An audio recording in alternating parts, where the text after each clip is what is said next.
Aces. The team that revitalized the modern-day super team in the WNBA. They went the Aces of Las Vegas after dominating the league. The team that brought the WNBA back to life is suddenly the one that failed to live up to expectations this season and is disintegrating one by one right in front of us. With a roster full of 4 Olympians and back-to-back titles in 2022 and 2023, the Las Vegas Aces were once the undisputed WNBA queens. They strutted into each season with unrivaled confidence, but now their kingdom is collapsing and rumors of their demise have become serious concerns. I'm going to try my hardest to be the best when I go out there. I understand that you think I'm the best player in the world, and that's fantastic, but I want to be the best person and teammate because that's how I get the most out of my team. What went wrong then? Was it internal conflict? The lawsuits and suspensions? The fiery sideline clashes between stars and coaches? Or the controversies that dogged them off the court? Could it be that their shift in focus away from the fundamentals that won them titles played role, or perhaps the rise of hungry challengers was inevitable? In this video, we pull back the curtain on the unraveling and implosion of the Aces, from high-stakes free agency decisions and mass team exits to the viral moments that sparked fan debates. We're dissecting every twist, and as Las Vegas stumbles, new contenders, especially Caitlyn Clark's Indiana Fever, are stepping into the spotlight, ready to shake up the league, curious how champions can lose their grip. So suddenly, keep watching. This story is about ambition, ego, and the unforgiving lessons that come when the game takes a backseat. Before we break it down, please don't forget to subscribe to the channel. Are you ready? Let's go. Despite back-to-back championship and a deep playoff run this season, the Las Vegas Aces have fired general manager Natalie Williams following their dismal 2024 playoff exit. The first indications of problems in the Las Vegas Aces kingdom were in the front office rather than on the court. General manager Natalie Williams, who was once praised for leading championship-winning seasons, lost her job due to major changes. The official statement cited front office restructuring, but the timing raised questions about whether this was a strategic move or a response to deeper cracks in the team's foundation. To make matters worse, assistant coaches Natalie Nass and Tyler Marsh left shortly after the Golden State Valkyries, the newest team in the NBA, announced Natalie Nass as their first ever head coach.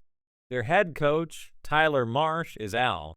He was also the Las Vegas Aces assistant, which has led to a lot of back and forth because they've lost 2 assistant coaches. The Valkyries' new head coach is Natalie Nass.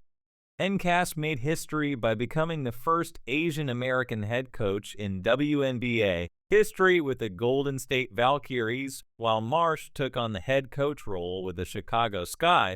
Both moves were career-defining, but their simultaneous exits hinted at instability for a team that prided itself on cohesion and winning culture. These departures left fans and analysts wondering what's going on behind the scenes. Then came the rumors about Becky Hammond potentially taking on a dual role as both head coach and general manager, a daunting task reminiscent of coaching icons like NBA's Greg Popovich, who happens to be Hammond's mentor during his early days with the San Antonio Spurs. But could one person balance the immense responsibilities of both roles and steer a team battling its own turmoil? The comparisons to Cheryl Reeve of the Minnesota Lynx, who holds this dual role as coach and GM, were inevitable. But this situation felt different, less calculated, and more reactive. Even with these leadership changes, the Aces' challenges were only beginning. The shock waves extended beyond the coaching staff and into the team's core players. Once regarded as the cornerstone of this dynasty, they began making moves that hinted at possible mass exits. You know what's happening in their locker room? The Aces squad is disintegrating, and this coach is not one I would want to play for. Powerhouse's offensive lineman and outstanding guard, Kelsey Plum, chose not to extend her contract, allowing her to become an unrestricted free agent in 2025. Fans speculated about her intentions after this decision. Was she looking for a new beginning, or was she getting ready to negotiate from a position of authority? The concern didn't stop there, though, as important veterans Tiffany Hayes and Alicia Clark were also up for free agency, raising more questions about the team's capacity to maintain its star power. Notably, Hayes had come out of retirement to play for the Aces, but now he faces the possibility of leaving again. The loss of such seasoned players might leave big holes in the lineup, which was previously thought to be these off-season changes, and impending uncertainties were laying the groundwork for a crucial moment in the Aces' legacy. The foundation of their success was beginning to erode, leaving fans with a burning question. Could the Aces rebuild quickly enough, or were they headed for an inevitable collapse? Unstoppable. Everyone can be good here and there, but who can be great every single game, every possession? And that's what I'm aiming for. Remember to like, subscribe, and enable all notifications if you've watched this far and found the video entertaining. We understand that watching this video takes up some of your time, and we appreciate that. Now, let's get back to the action. In order to improve, we must take a close look at ourselves, see our shortcomings in the mirror, and take the necessary steps to put out the best product we possibly can. I'm sad about that because I really liked that group and they were a pain in my ass, but I was a pain in theirs as well. The tension wasn't limited to leadership exits though, as evidenced by a heated exchange between Kelsey Plum and Coach Becky Hammond during a playoff timeout that went viral and was captured in a crucial Game 2 against the New York Liberty. For both supporters and experts, Plum's annoyance and Hammond's harsh criticism were representative of more serious problems within the club. The question of whether internal dynamics had reached a breaking point was brought up by this occasion. Known for her scoring ability and competitive spirit, Plum struggled in those pivotal games. Her performance in Game 2, where she only managed 6 points on 2 of 9 shots, highlighted not only a bad night, but also a possible fallout from mounting pressure. Her interaction with Hammond fueled already existing rumors about player-coach relationships and how they might impact the team's chemistry going forward. Hammond's displeasure was not subtle during the season. She publicly criticized her players for prioritizing fame over basketball, famously saying that they were acting like freaking celebrities. Fans who had noticed the team's shift in focus, the Aces weren't just trying to win games, they were trying to maintain a high-profile image, reacted favorably to this statement. The league as a whole has been angry for the past 8 months, and my players are in commercials and this and that and are freaking celebrities, and you get distracted. The harmony between Wunk and star power court commitment had gone too far, and the players' subsequent choices might have been impacted by this emphasis on celebrity culture.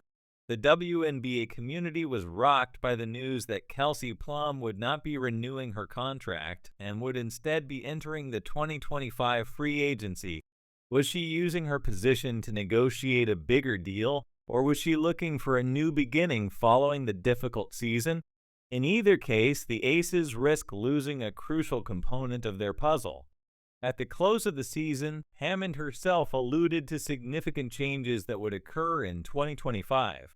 The possible departures, along with Hammond's criticism and obvious Wunk-court disputes, indicated that the team required a cultural overhaul in addition to a roster change, with Plum potentially the once unbreakable core that drove the Aces to success appeared to be in danger when Clark and Hayes left. Ba reminds me a lot of you, but it's not really about me. She understands how her privilege has led her to that point, and she's good at basketball, but it seems like she uses her privilege to push herself over the edge. I think that's a compliment. More than simply contracts and numbers, these high-profile free agency issues were signs of deeper rifts and possible fallout that might forever change the team's course. Would the Aces be able to refocus and persuade its stars to stay, or would 2025 celebrate the start of a new chapter with new people and unsolved questions? The future of the AC was now uncertain, and the stakes were higher than ever. The once dominant team now faced a crucial offseason that would decide whether they could regain their dominance or continue